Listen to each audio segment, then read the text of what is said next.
राधे राधे प्रिय दर्शकों। बूढ़ी अपाहिज माँ पार्ट 2 की कहानी। यदि आपने अभी पार्ट 1 नहीं देखा, नहीं सुना है, तो इसी चैनल में आपको मिल जाएगी। पार्ट 2 में होता ये है कि सूरज अपनी माँ को वृद्धा आश्रम से लेकर आ जाता है। जो माँ 1 साल पहले उसकी पत्नी द्वारा व्हील चेयर में रहने के बाद भी घर से निकाली गई थी, आज वही माँ अपने पैरों पर चल रही थी। यहाँ तक कि सूरज अपनी माँ को जब कार से उतारा तो मीना सामने खड़ी देख उसके पैरों तले से जमीन सरक गई। उसकी आंखें फटी रह गई। मन में सोचती है, अरे यह बुढ़िया तो पहले से भली चंगी हो गई है, चलकर आ रही है।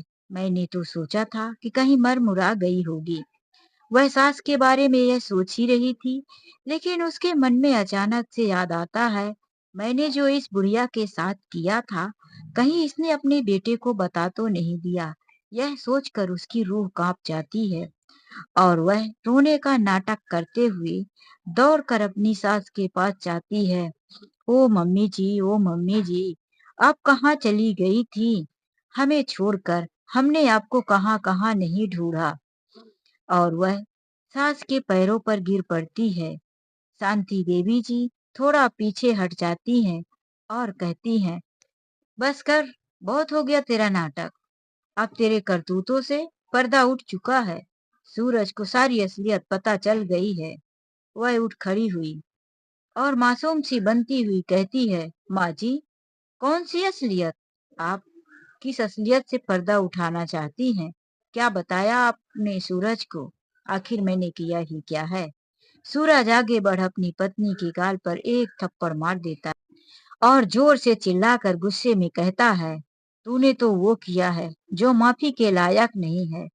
तूने मेरी माँ को अपाहिज की अवस्था में व्हील चेयर में घर से दूर छोड़ दिया और मैं तड़पता रहा, माँ को ढूंढता रहा, माँ के लिए रोता रहा। लेकिन तुमने मुझे नहीं बताया। तुमने तो कहा कि मुझे नहीं पता। तुम्हारी माँ खुद ही घर छोड़कर चली गई है।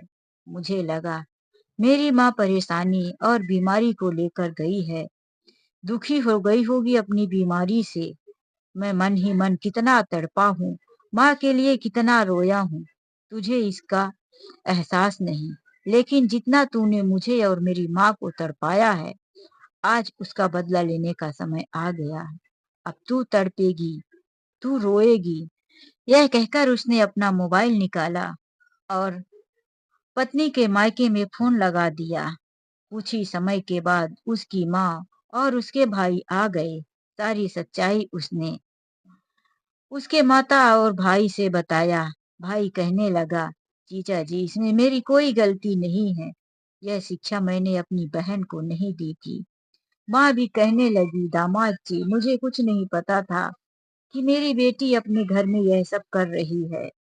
मुझे इसने कुछ बताया ही नहीं और गलती इसकी है। मेरे भी घर पर मेरे पति नहीं है। मेरे बेटे और बहुओं ने घर संभाल रखा है। मेरे पास इतनी हैसियत नहीं है कि मैं अब इसको घर ले जाकर इसे रखूं। बेटा, यह अब तुम्हारी पत्नी है। इसके साथ जैसा व्यवहार चाहो, इसके गुनाहों की जो सजा चाहो तुम दो। मैं इसे अपने साथ नहीं ले जाऊंगा। यह सब दोनों माँ और भाइयों ने जब कह दिया, आज मीना को लगा जब संसार में उसका कोई नहीं है। मीना को उसने उसके सामान के साथ घर से बाहर निकाल दिया।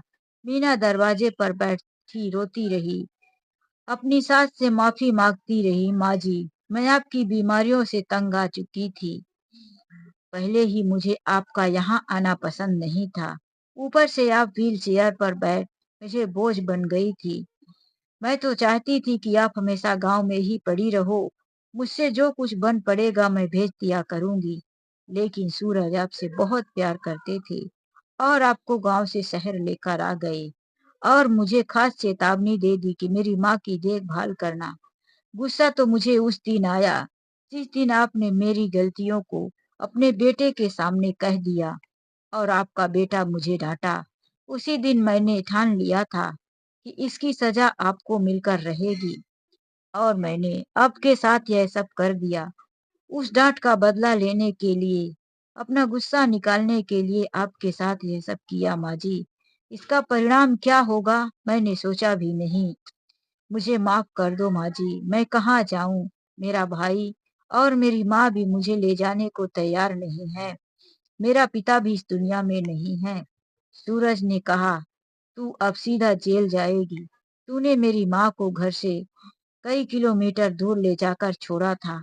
यदि मेरी माँ को कुछ हो जाता तो मुझे पता भी नहीं चलता कि तूने यह सब कुछ किया है। वह पुलिस को फोन लगाने लगा। शांति देवी जी आगे बढ़कर अपने बेटे सूरज से मोबाइल ले लेती हैं और कहती हैं, नहीं बेटा, अब इसकी आंखें खुल चुकी है, इसे माफ कर दो। वैसे भी अब मैं तुम्हारे घर में कहाँ रहने वाली हूँ, मेरी दुनिया तो वृद्धा आश्रम में ही है। और अब तुम अपना घर गृहस्थी मत उजाड़ो मेरी वजह से। सूरज ने कहा, माँ, मेरा दिल नहीं करेगा इस औरत के साथ रहने को, जिसने मेरी माँ को दर दर की ठोकरें खाने के लिए मजबूर किया। मेरी माँ को घर से निकाल दिया उस समय पर जब मेरी माँ खुद के पैरों पर भी खड़ी नहीं हो सकती थी। माँ, मैं इसके साथ नहीं रहूंगा, मुझे भी अपने साथ लेकर चलो। यह इस घर में अकेला रहना चाहती थी, इसे रहने दो। सूरज ने काफी जिद किया और माँ के साथ वृद्धा आश्रम में चला गया। माँ ने सोचा, अभी यह गुस्से में है, इसे अकेला छोड़ना ठीक नहीं है। बाद में वृद्धा आश्रम में इसे समझा बुझाकर इसके घर गृहस्थी में भेज दूंगी। यह सोचकर वह सूरज को अपने साथ ले गई। सूरज को माँ के साथ रहते हुए 6 महीने हो चुके थे। माँ सूरज को हर रोज समझाने की कोशिश करती, बेटा, तू अपने घर चला जा। इधर अपनी गलतियों का प्रायश्चित करती मीना रातों दिन रोती और अपने को कोसती कि क्यों मैंने शांति देवी जी के साथ ऐसा व्यवहार किया। मैंने तो अपने पैरों पर खुद ही कुल्हाड़ी मार ली, अपनी बसी बसाई दुनिया खुद ही उजाड़ दी। मायके वालों ने भी साफ मना कर दिया था कि तेरी जैसी लड़की के लिए मेरे घर में जगह नहीं है। मीना उसी घर में थी। वह दूसरे तीसरे दिन वृद्धा आश्रम में जाती, सास से माफी मांगती, अपने पति को मनाने की कोशिश करती।